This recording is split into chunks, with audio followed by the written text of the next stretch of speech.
उत्तराखंड का एक खूबसूरत पहाड़ी ट्रैक, चारों तरफ हरे भरे बुग्याल, ऊंचे पहाड़ और चारों तरफ सुकून भरी शांति। एक 24 साल की एमबीए छात्रा अपने दो दोस्तों के साथ ट्रैकिंग का प्लान बनाती है। वह अपनी मां से झूठ बोलकर घर से निकली। परिवार को बताया गया कि वह अपनी महिला दोस्तों के साथ घूमने जा रही है, लेकिन माजरा कुछ और ही था। तीनों दोस्त गोई बेस कैंप पहुंचते हैं और उसके दोस्त पार्टी कर रहे होते हैं, जबकि बबीता उनसे अलग बैठकर म्यूजिक सुन रही होती है। फिर किसी बात को लेकर तीनों के बीच बहस होती है और कुछ देर बाद बबीता कैंप से बाहर निकल जाती है। इसके बाद ना उसका कोई सुराग मिलता है, ना यह पता चलता है कि वह कहां गई। Police, SDRF, NDRF, drone, sniffer dog, helicopter और पर्वतीय खोज दलों ने इलाके का चप्पा चप्पा तलाश लिया, लेकिन आज भी बबीता का पता नहीं चला। 29 मई से अब तक लगभग 90 दिन हो चुके हैं। आखिर दयारा बुग्याल में उस रात ऐसा क्या हुआ था? क्या बबीता बहस के बाद खुद कैंप से निकली? क्या वह रास्ता भटक गई? क्या किसी हादसे का शिकार हुई? या फिर इस कहानी में कोई ऐसा राज छिपा है जो अभी तक सामने नहीं आया? आज हम आपको बताएंगे बबीता पांडे के ट्रैकिंग से जाने से लेकर लापता होने तक की पूरी कहानी। नमस्कार, मैं हूं लक्ष्मण चौरसिया और आप देख रहे हैं क्राइम स्टोरीज। बबीता पांडे उत्तराखंड के नैनीताल जिले के रामनगर की रहने वाली 24 वर्षीय एमबीए छात्रा है। मई 2026 में उन्होंने अपने दो दोस्तों के साथ उत्तराखंड घूमने और दयारा बुग्याल ट्रैक करने का प्लान बनाया था। उनके साथ हरपाल सिंह और हरमनप्रीत सिंह नाम के दो युवक थे। शुरुआत में यह यात्रा सामान्य ट्रेवल और ट्रैकिंग प्लान जैसी थी। तीनों ने उत्तराखंड के कई इलाकों में घूमने के बाद दयारा बुग्याल जाने का फैसला किया, लेकिन 29 मई की रात के बाद यह यात्रा एक रहस्यमयी गुमशुदगी में बदल गई। आज लगभग 90 दिन बाद भी परिवार अपनी बेटी के लौटने का इंतजार कर रहा है। इस मामले में सबसे चौंकाने वाली बात यह है कि बबीता अपने मां से झूठ बोलकर घर से निकली थी। परिवार को यह पूरी तरह स्पष्ट नहीं था कि बबीता किन लोगों के साथ जा रही है और यात्रा का असली प्लान क्या था। चूंकि वह अक्सर ट्रैकिंग वगैरह करती रहती थी, इसीलिए उसकी मां ने भी ज्यादा सवाल नहीं किए और उसे जाने की परमिशन दे दी। हालांकि सिर्फ मां से झूठ बोलकर जाना अपराध नहीं है। 25 मई को तीनों दोस्त देहरादून पहुंचते हैं। इसके बाद उन्होंने हरसिल, गंगोत्री और आसपास के इलाके एक्सप्लोर किए। फिर वे रायथल गांव पहुंचे और वहां से दयारा बुग्याल की ओर बढ़े। रायथल में तीनों की मौजूदगी से जुड़ी जानकारी और सीसीटीवी फुटेज जांच का हिस्सा बने। फुटेज में बबीता अपने दोनों साथियों के साथ दिखाई देती है। इसके बाद 29 मई को तीनों गोई बेस कैंप की तरफ रवाना हुए। यहीं से इस मामले की सबसे अहम और रहस्यमयी कड़ी शुरू होती है, क्योंकि गोई बेस कैंप पहुंचने के बाद बबीता की गतिविधियों को लेकर कोई स्पष्ट जानकारी सामने नहीं आई। दयारा बुग्याल ट्रैक का पहला पड़ाव गोई बेस कैंप, यही वह जगह है जहां बबीता को आखिरी बार देखा गया। रात के समय उसके दोनों दोस्त पार्टी कर रहे थे। बबीता उनसे अलग बैठकर म्यूजिक सुन रही थी। कुछ देर बाद तीनों के बीच किसी बात को लेकर बहस हुई।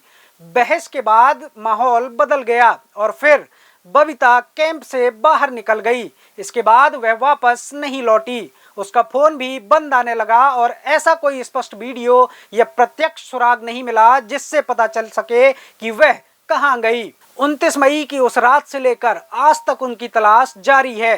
अब इस घटना को 90 दिन बीत चुके हैं, लेकिन बबीता की लोकेशन अभी भी एक बड़ा सवाल बनी हुई है। बबीता के लापता होने के बाद सामने आए सीसीटीवी फुटेज में वह अपने दोनों साथियों के साथ दिखाई देती है। एक फुटेज में तीनों एक काली एसयूवी के पास नजर आते हैं। गाड़ी की डिग्गी खुली हुई थी और सामान निकाला जा रहा था। इसके बाद पुलिस ने बबीता के साथ मौजूद दोनों युवकों से पूछताछ की। दोनों युवक जांच के दायरे में इसलिए भी आए क्योंकि बबीता को आखिरी बार उन्हीं के साथ देखा गया था। जांच का मुख्य सवाल यह था कि बहस के बाद बबीता किस दिशा में गई और उसके बाहर निकलने के बाद कैंप में क्या हुआ। जांच के दौरान ट्रैकिंग परमिट को लेकर भी सवाल उठे। बताया गया कि बबीता और उनके दोनों साथियों के नाम एक पुराने फिजिकल ट्रैकिंग परमिट पर दर्ज थे।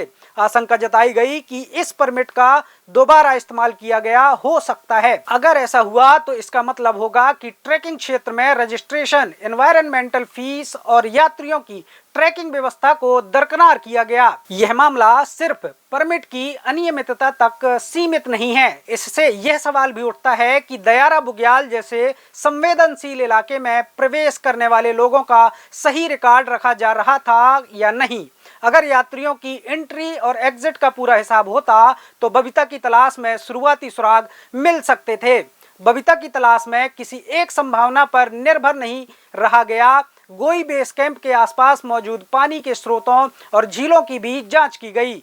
एसडीआरएफ की डीप डाइव टीम ने पानी के भीतर भी तलाश की। कई जगहों पर गोताखोरों और बचाव दलों ने भी जांच की, लेकिन ऐसा कोई निर्णायक सबूत नहीं मिला जिससे यह साबित हो सके कि बबीता झील में गिरी थी। इसके बावजूद पानी वाले इलाकों को जांच से बाहर नहीं निकाला गया, क्योंकि पहाड़ी क्षेत्रों में अंधेरा, थकान, मौसम और फिसलन किसी भी व्यक्ति के लिए बड़ा खतरा बन सकते हैं। बबीता की तलाश के लिए कई एजेंसियों ने मिलकर अभियान चलाया। पुलिस, एसडीआरएफ, वन विभाग, स्थानीय प्रशासन, ड्रोन टीम, स्निफर डॉग और पर्वतीय बचाव दलों ने अलग अलग इलाकों में खोज की। हेलीकॉप्टर से भी हवाई निगरानी की गई। नेहरू इंस्टीट्यूट ऑफ माउंटेनियरिंग यानी NIM की प्रशिक्षित टीम को भी अभियान में शामिल किया गया।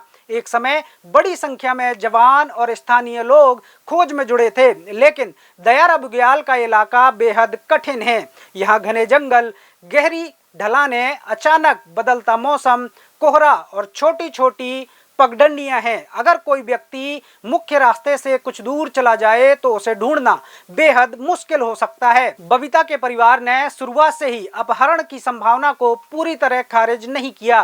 परिवार का कहना था कि बबीता को ट्रैकिंग का अनुभव था और वह सामान्य परिस्थितियों में इतनी आसानी से रास्ता नहीं भटक सकती थी। इसी वजह से परिवार ने पुलिस से अपहरण के एंगल से भी जांच करने की मांग की। परिवार की ओर से केंद्रीय एजेंसियों से जांच कराने की मांग भी सामने आई। हालांकि अभी तक अपहरण की बात साबित करने वाला कोई ठोस सबूत सामने नहीं आया है। ट्रैकिंग के दौरान बबीता की कुछ तस्वीरें सामने आई थी। इन तस्वीरों में वह सामान्य और खुश दिखाई दे रही थी, लेकिन इन्हीं तस्वीरों के बाद उसकी जिंदगी और परिवार की दुनिया पूरी तरह बदल गई। गोई बेस कैंप उसकी आखिरी ज्ञात लोकेशन थी। सबसे बड़ा सवाल यही है कि कैंप से निकलने के बाद बबीता किस रास्ते पर गई? क्या वह किसी तय जगह की ओर जा रही थी? क्या वह गुस्से या तनाव में बिना सोचे आगे बढ़ी, या फिर रास्ते में उनके साथ कोई हादसा हुआ? इन सवालों का जवाब अभी तक नहीं मिला है। इस रहस्यमयी मिसिंग केस के बाद सोशल मीडिया पर कई तरह की बातें फैलने लगी। कुछ लोगों ने इस घटना को उत्तराखंड की पुरानी लोक कथाओं और परियों से जोड़कर देखा, लेकिन ऐसी बातों का कोई प्रमाण नहीं है। अब तक ऐसा कोई सबूत सामने नहीं आया जिससे यह कहा जा सके कि बबीता की गुमशुदगी का संबंध किसी लोक कथा या अंधविश्वास से है। खेट पर्वत से जुड़ी परियों की कहानियों को भी इस मामले से जोड़ा गया, लेकिन वह क्षेत्र अलग है और बबीता दयारा बुग्याल से लापता हुई थी। इसलिए दोनों घटनाओं को जोड़ना सही नहीं होगा। कहानी रहस्यमय जरूर है, लेकिन इसका जवाब सबूतों और जांच से ही मिल सकता है। 29 मई से अब तक 90 दिन बीत चुके हैं। इतना लंबा समय गुजरने के बाद भी बबीता का कोई पुख्ता सुराग नहीं मिला। तलाश का दायरा दयारा बुग्याल से आगे बढ़ाकर आसपास के इलाकों और बड़े अस्पतालों तक किया गया। जांच एजेंसियों ने यह भी संभावना देखी कि कहीं बबीता पहाड़ी क्षेत्र से निकलकर किसी दूसरे स्थान तक तो नहीं पहुंची, लेकिन अभी तक उनकी मौजूदगी की पुष्टि करने वाली कोई जानकारी सामने नहीं आई है। परिवार के लिए हर गुजरता दिन उम्मीद और चिंता के बीच बीत रहा है। इस केस में अभी तक 5 बड़े सवाल। पहला, 29 मई की रात गोई बेस कैंप पर वास्तव में क्या हुआ था? दूसरा, बबीता बहस के बाद किस दिशा में गई और उसने किसी को साथ क्यों नहीं लिया? तीसरा, उनके साथ मौजूद दोनों युवकों की भूमिका के बारे में जांच में क्या सामने आया? चौथा, पुराने या दोबारा इस्तेमाल किए गए परमिट का इस मामले से कितना संबंध है? और पांचवा, इतने बड़े सर्च ऑपरेशन के बावजूद बबीता का कोई निर्णायक सुराग अब तक क्यों नहीं मिला? इन सवालों के जवाब मिलने पर ही इस गुमशुदगी की असली तस्वीर सामने आ सकती है।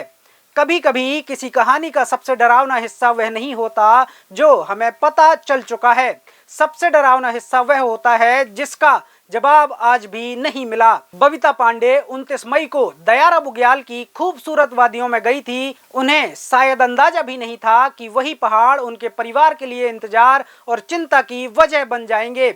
आज 90 दिन बाद भी परिवार उनकी वापसी की उम्मीद लगाए बैठा है। एक तरफ परिवार है जो हर फोन कॉल पर चौंक जाता है, दूसरी तरफ पहाड़ हैं जो उस रात का राज अपने भीतर छिपाए हुए हैं। और बीच में एक सवाल है, बबीता पांडे आखिर कहां हैं? आपको क्या लगता है 24 वर्षीय एमबीए छात्रा बबीता पांडे के साथ क्या हुआ होगा? अपनी राय कमेंट में जरूर बताएं। अगर आपको यह रिपोर्ट पसंद आई हो तो वीडियो को लाइक करें, शेयर करें और ऐसे ही स्टोरीज देखने के लिए चैनल को सब्सक्राइब जरूर करें। धन्यवाद।